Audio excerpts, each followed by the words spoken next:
Welcome to the Hidden Hockey Podcast, your source for news, commentary, and stories from all over the world of hockey. Here's your host, Matt Gordon. Hello and welcome to the first ever episode of the Hidden Hockey Podcast. I want to thank you all for tuning in and listening to today's episode, and hopefully after this episode you'll listen to many more in the future. If you like what you hear, please follow us on Instagram, Twitter, and YouTube.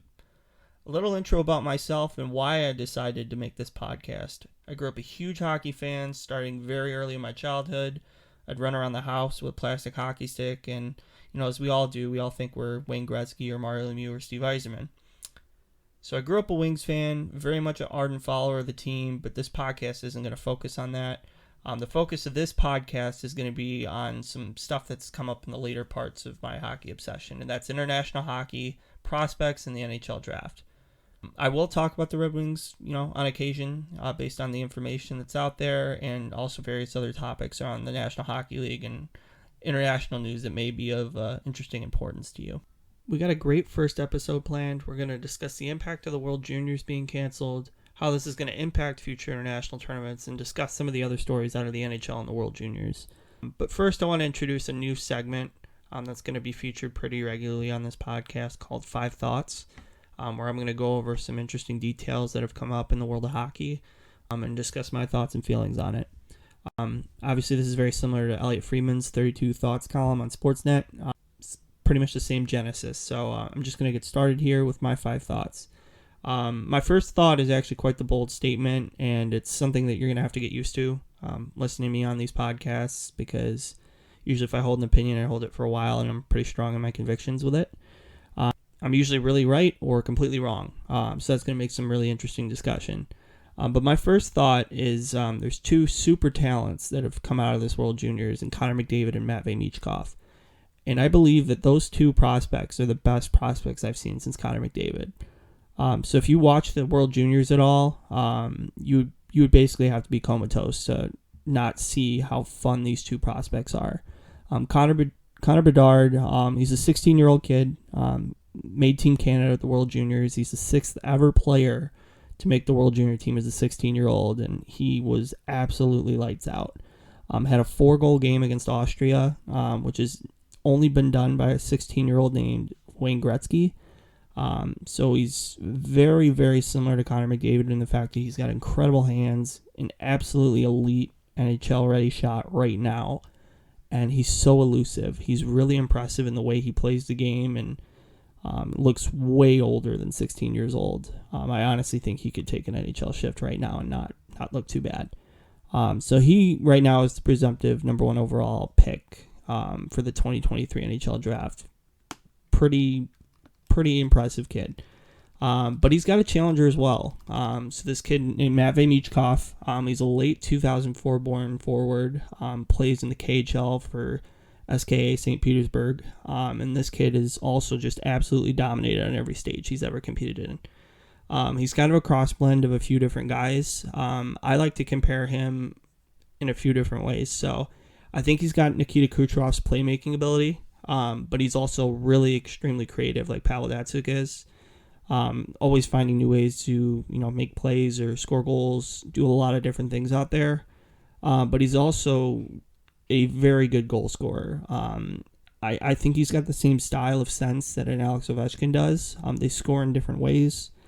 Alex being a pure power guy and scoring with a huge shot, where Matvei's more calculated and makes shots from crazy angles. He'll shoot from anywhere, and most of the time it goes in. It's quite impressive.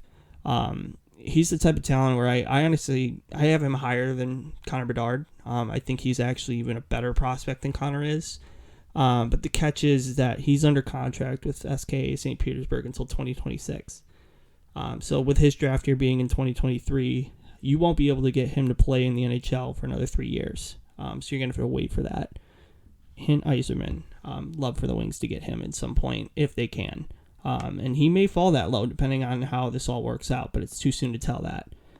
So both of these super talents, they're unbelievable players. I think they're the next hybrid of guys like Crosby and Ovechkin coming into the league at the same time. I think they're at that level of talent, and they're incredibly fun to watch. I cannot wait to see these 2 progress going into the draft. It's going to make for an incredible debate. Thought number 2, Owen Power and Simon Edvinsson, man, they look ready to take on the National Hockey League. Owen Power in particular, he plays at the University of Michigan. He missed out last year on the World Juniors because the University of Michigan was concerned that he was going to miss too many games. He would have missed about 8 to 10 games. So they felt from a development standpoint it was better that he not go and then wait for next year. And he came back to the University of Michigan specifically to play in the World Juniors, but also to win a Frozen Four and go on and win a national championship as well. But he was phenomenal. He was absolutely phenomenal. He played against the Czech team. He had his first ever hat trick, not only in his career, but also for anybody who's ever played for Canada in the World Juniors. He was a major factor in terms of his skating, in terms of his puck handling. He was the clear number 1 for them, and Buffalo fans have got to be super excited to have him be paired up with a guy like Rasmus Dahlin. They're both going to they're an absolute match. They're going to be a very good dominant pairing in the NHL, similar to like a Byron McCarr, or we're going to talk about Simon Evanson here shortly, but I think him and Sider could be a potentially very interesting pair going forward for the next decade in the National Hockey League. And with that, I'm going to talk about Simon and what he did. Simon Edvinsson, for those who don't know, he was the 6th overall pick for the Detroit Red Wings in this past draft. And he's playing over in what I like to call the Red Wings Swedish Academy in Frölunda. They've produced guys like Lucas Raymond, who we've seen this year is just absolutely blown up in the best of ways for the Detroit Red Wings. And Elmer Soderblom's another kid who's 6'8" and 240 pounds. Pretty good prospect for the Red Wings as well. And then they've also produced guys in the past like Erik Karlsson, Daniel Alfredsson, Rasmus Dahlin, Henrik Lundqvist. I mean, you get the point. It's an unbelievable organization in terms of what they've been able to do from a development standpoint. And Simon Edvinsson, he's a big kid. He's 6'6". He skates like the wind, man. He was so quick. His wingspan and the way he used his stick was really impressive. He's not he can be physical, but he's not always reliant on his physicality. He was really impressive in terms of how he balanced that. He threw a couple of really nice hits too, though. Very calm, made a lot of really calm decisions. I mean, places where most people would panic, right? Most people, if you're getting pressured by a couple people, you're going to throw the puck in a pretty disadvantageous position depending on how your mental state is with the puck. But he was just incredibly calm. He had a lot of hype pre-draft, and he looked every bit the hype. Actually, Jim Neal has openly admitted that Dallas had him as his number 1 overall over Owen Power, which at the time seemed kind of crazy, but actually, looking at their development points right now, I think they're pretty even with each other.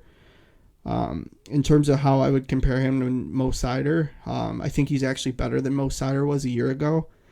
He doesn't have any noticeable flaws. I just really liked how smart he was with the puck and how he distributed the puck and how his skating was, where Mo Seider last year had some concerns in terms of how he distributed pucks. I think he tended to force plays when he didn't have to, where Simon doesn't do that. If he doesn't have a play, he holds on to it and he makes sure he's got a play before he passes the puck. His hockey sense and his skating, both of those are really strong attributes of his, and those are going to automatically translate to the National Hockey League. I don't think there's any concern with that. And honestly, with his current makeup and how he's playing right now, I think he's really he should make the Wings. I would be stunned if he didn't. The only way he wouldn't would be from an injury perspective, if he gets hurt or, they see some random issue that comes up in development. But I really think he's an impressive player, and he's going to see the National Hockey League for a long time. Thought number 3 for me, the 2022 NHL draft is going to be a phenomenal draft. Many of the top 10 picks were actually at this year's World Juniors, which is unlike a lot of previous years. And, obviously they evaluate these kids all year, and, the World Junior tournament is just a small microcosm of that, but I really liked what I saw from these 2022 draft eligibles. I'm going to start off with the number 1 overall pick that's considered right now. He's pretty consensus, and Shane Wright. I thought he had some good moments in the tournament, but, I think I anticipated that he was going to have, some more moments of dominance. He really just did not bring the level that I thought he would. And even this, the start of the year, he hasn't put up as many points as I think a lot of people thought, but defensively he's been really solid. But I think a lot of people are failing to consider the fact that he didn't play at all last year outside of the U18 tournament. He played really well at the U18 tournament, and he was actually hurt during the tournament, but he was very, very impressive in that regard. And it's going to have an impact. I don't care how good you are. You're going to have an impact in terms of your overall development, from not playing a full year. And, it's one thing to train, but it's another thing to get into game speed. And it's taken him a little bit longer than I think a lot of people have thought. But he's still, to me, the number one overall pick. I think he's got a firm grip right now. But he's got to also have a strong start to the second half of the year. Because I think you've got some guys that they're pretty good too. And I think they're going to give him a real good shot. Another kid who I think is really impressive, personally, he's my number 2, is Joachim Kimmel. He's a Finnish kid. He's played in the in Finland's top league, the Simliga, this year, and it actually was almost a point per game before he got hurt before the World Juniors.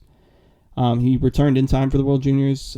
This was his first ever tournament for the World Juniors, at least at the U20 level, and he was pretty good. I did think he had a harder time adjusting, kind of like Shane.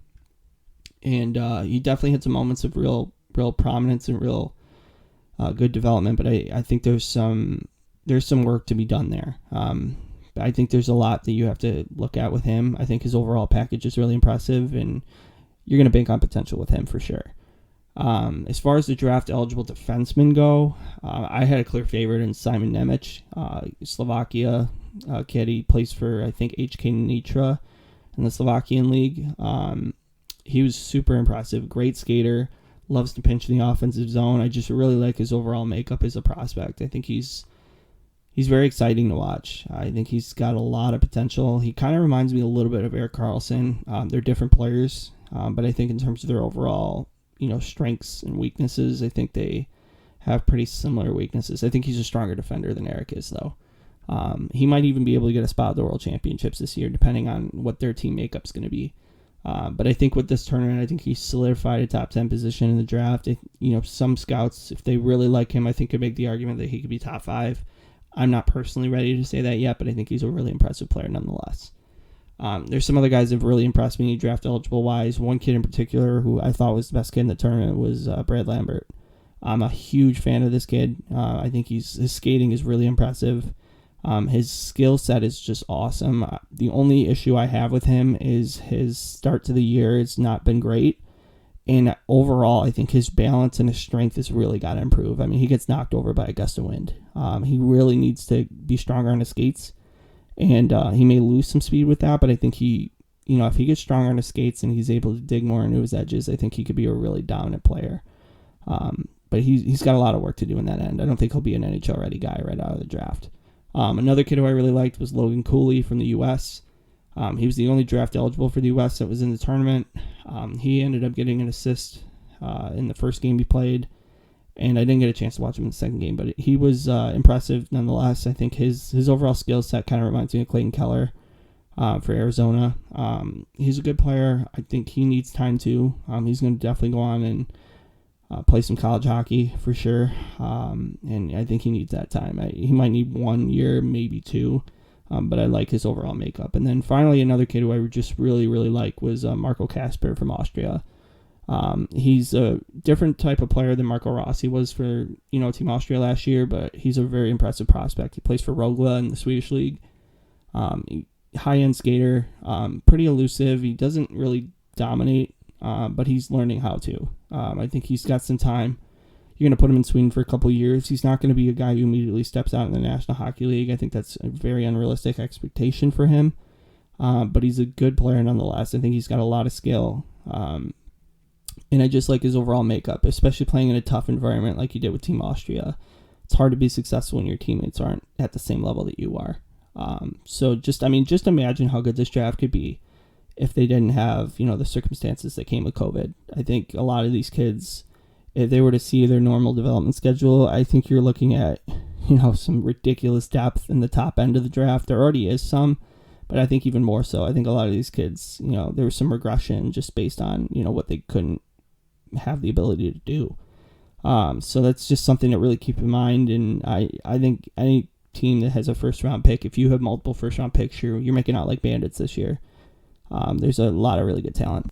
Thought number 4, the World Juniors could really benefit from an expansion from 10 teams to 12 teams, in my opinion.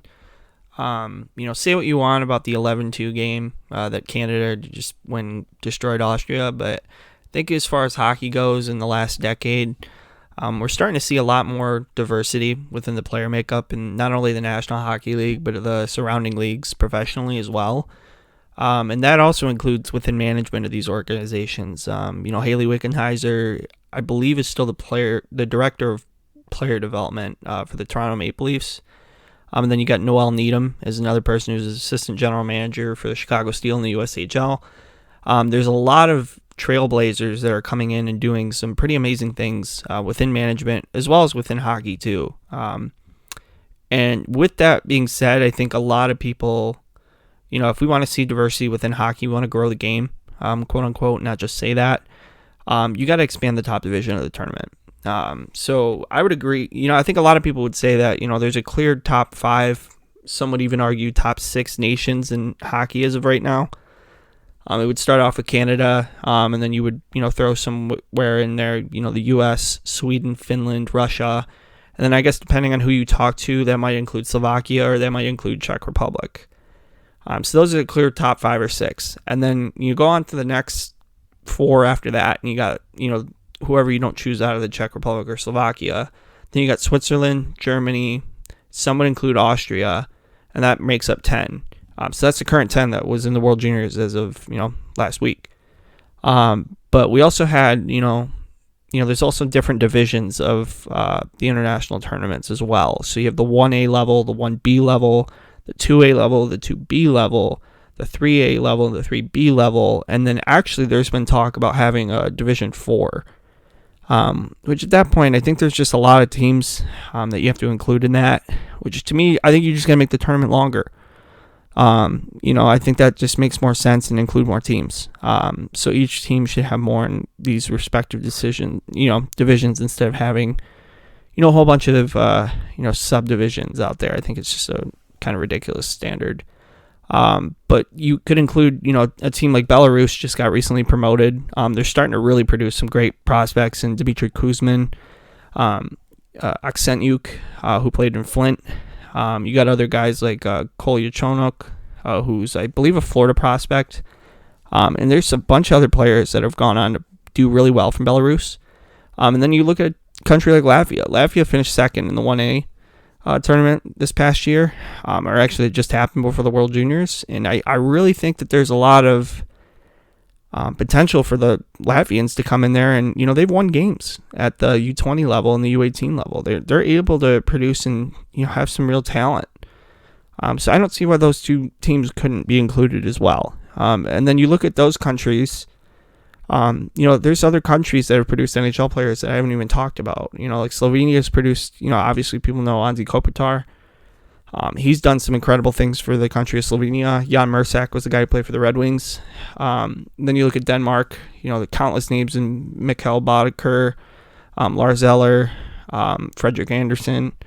Kazakhstan had Nick Antropov, and a couple other guys that have gone on to play in the league. But, they're in down years right now, so that's why they're not in the divisions, that they were in previously. But I think there's a lot of potential, to really make these divisions have some more equity in terms of the top half and the bottom half. We know there's a clear top 6. It doesn't help teams like Austria, when they don't have a comparable team with them to help them grow. And I think with a lot of that, you may see some more blowouts occasionally from the top team facing the worst team. But I think at the end of the day, you're also going to see the 10th and the 12th place team have a really good competitive balance, which is going to help the tournament in the long run. I think, that in itself helps to really not only add some visibility, but it also adds a lot more awareness that there's a ton of different countries playing hockey, which is kind of the whole genesis of this podcast. Actually, I see a lot of these younger, teams in the tournament, and younger teams that play in other tournaments. Like Japan is a emerging hockey market. I'm going to probably have an episode focusing on, emerging hockey markets here in the not so distant future.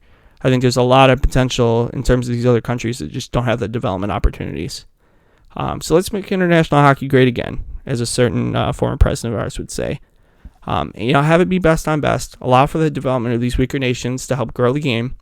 And, if you really stayed true to the claim of you want to grow the game, you can't claim to grow the game and not be able to maximize the visibility of these younger nations. I think there's a lot of misunderstanding with that, and I think there's a huge development opportunity that's just missed overall in international hockey because of it. Finally, thought 5 of mine is, where does the IIHF go from here? So now that they've canceled the World Juniors, you kind of wonder what happens with the under-18 tournament that's going to happen in April, especially for these lower divisions too. And I got to imagine the IIHF president, Luc Tardif, who's only been in the position for a few months now, he's got to be questioning with his committees, like, how are we going to do this in a safe and reasonable way, especially with the way the Omicron and the Delta variants have come in here. But the best case scenario obviously would be that, these Omicron and Delta variants just kind of go away and we aren't even thinking about COVID by the time April hits.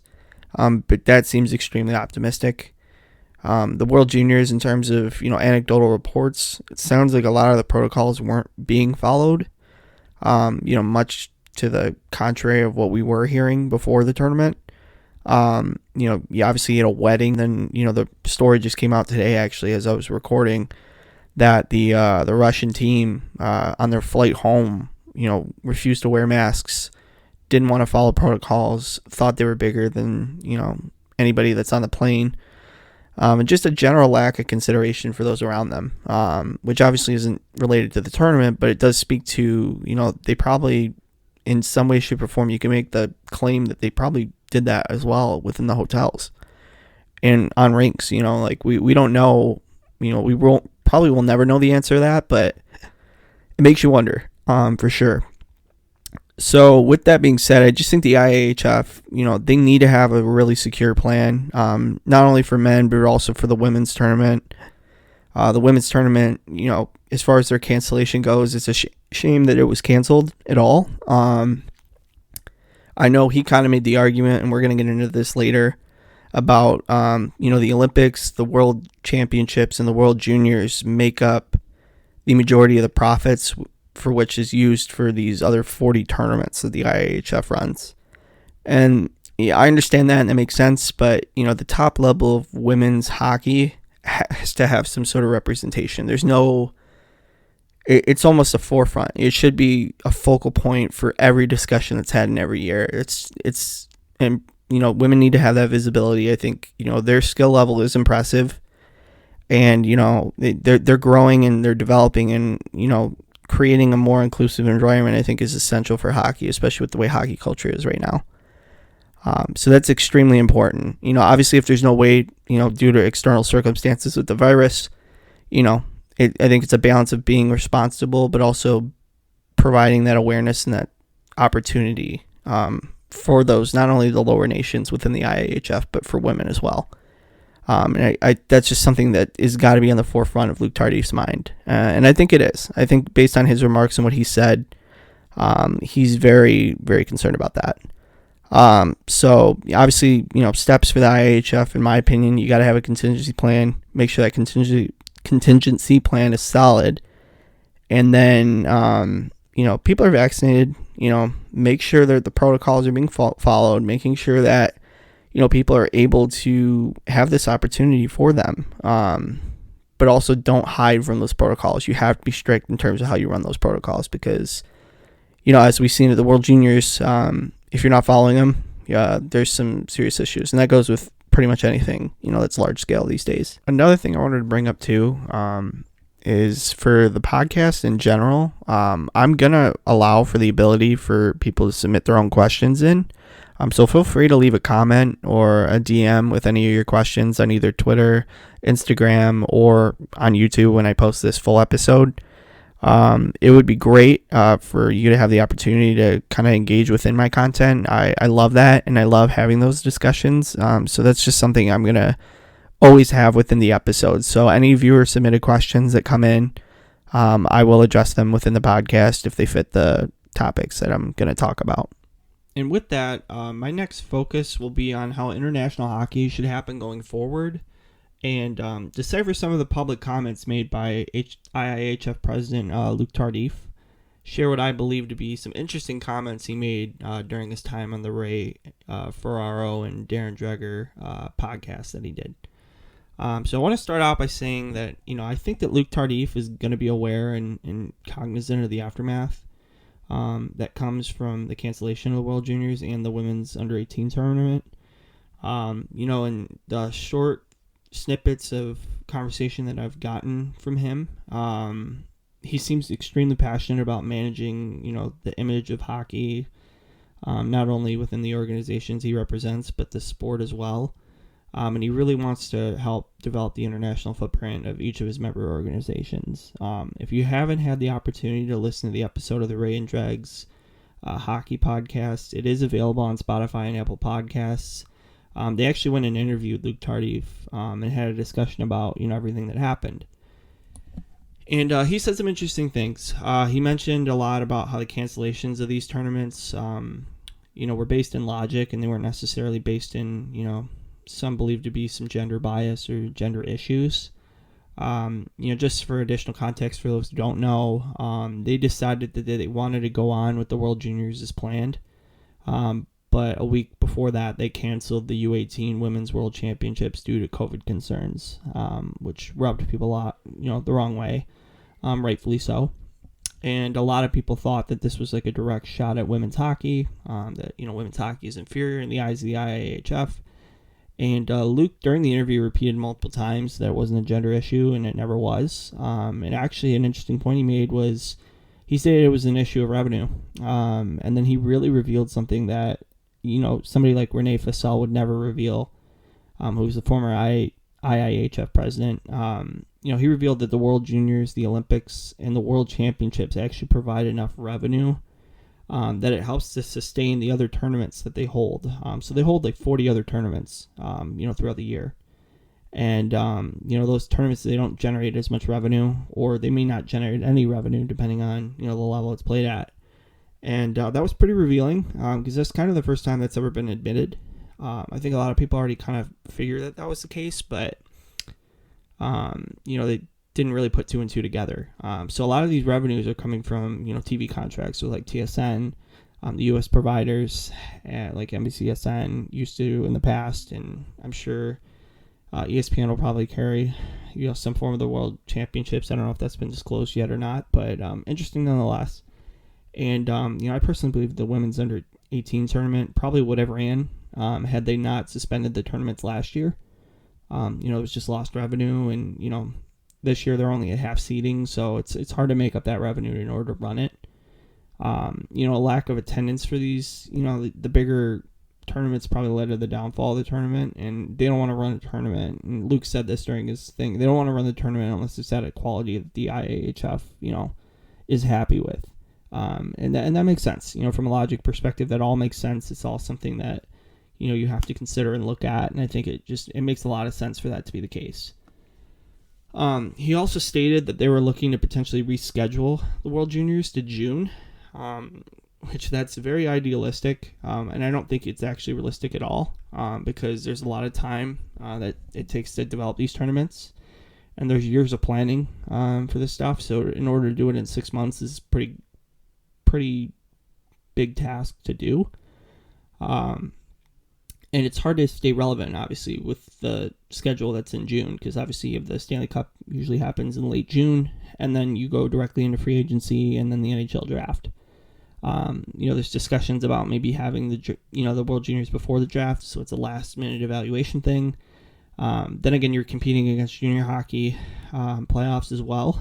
And then the Memorial Cup, if that happens, is another thing, that could potentially be an impact. I'm not really sure that they would generate the revenue that they would, in the summer, like they think they would. I think, people are not thinking about hockey as much as they would in like December, but they're just looking for any way to generate revenue. But I think overall, anybody who would be in Luc Tardif's position, even if this was Renee Fassel, they probably would have struggled here, just because it's something that, there's a lot of external circumstances that all have to be considered as to why these tournaments aren't going to be able to run as efficiently as they used to.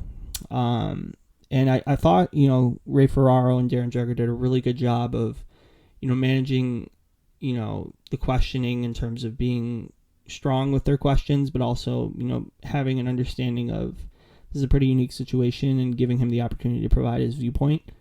And Luke was he was very brutally honest, and he shared a lot of candor. I thought he was very passionate in what he said. And it's going to be an interesting story to monitor, I think, in the next few months. I think there's a lot that will come out of this. And depending on what it does for women's hockey and international hockey in general, hopefully it's a positive impact. I think it's important that we, not only focus on the men's game, but also really give attention to these wonderful women, not only just at the Olympics, but every year at the Worlds, because they deserve that opportunity as well. My final segment of this episode is going to focus on just kind of the future topics that's going to be discussed on this podcast. So I have a few long-term episode ideas in the works, including a series called Hockey is Played Where, where I'm going to go over places where hockey's played where most people wouldn't know that hockey exists. And sometimes it's funny, actually, sometimes it thrives in that area, and people are just, they're really not aware of that. So I'm so excited to take that series on. I'm going to try and do my best to get some interviews with some officials from these organizations to kind of discuss, how hockey's developing in those countries and, what to watch out for in the coming years. And obviously, if this podcast runs for a long time, I would love to look back at previous episodes and just kind of see where the growth has been in some of these, and maybe even revisit these from time to time. I think it would be a really, really cool concept. And I'm also going to be doing some draft analysis as well, not only for 2022, but also future drafts, including, where certain prospects are, including some that I've been watching myself, and then kind of monitor where they're going to go in the upcoming drafts, as well as like future talents to look out for. So stay tuned for that. And then we're also going to include any sort of viewer questions or material when it's submitted. About different topics that you want to see discussed here on the podcast. Obviously, if it's, outrageous or something that I don't think makes sense, I'm not going to post it. But, if you provide a pretty good content piece or good material, I'll definitely go and spread my opinions and whatever analysis I do on it. Just because I love to talk hockey, and anything with hockey is awesome. So I'm really excited to bring this podcast to life here. This has been a labor of love for me for a very, very long time. Many of you listening, especially this first episode, know me and know how passionate I am about the sport and how much I genuinely love it. And if you stumble upon this podcast at any point in time and you don't know who I am, and you want to connect and chat more about hockey, I would love to talk hockey with you. And get to know you more as a person as well, or learn more interests of yours as well. So with that being said, I'm concluding the episode.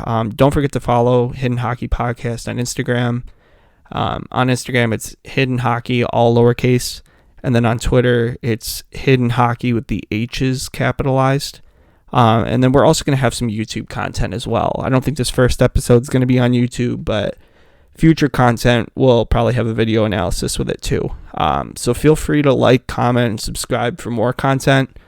For now, this is Matt Gordon. Thank you so much for tuning into the first episode of hopefully many with the Hidden Hockey Podcast.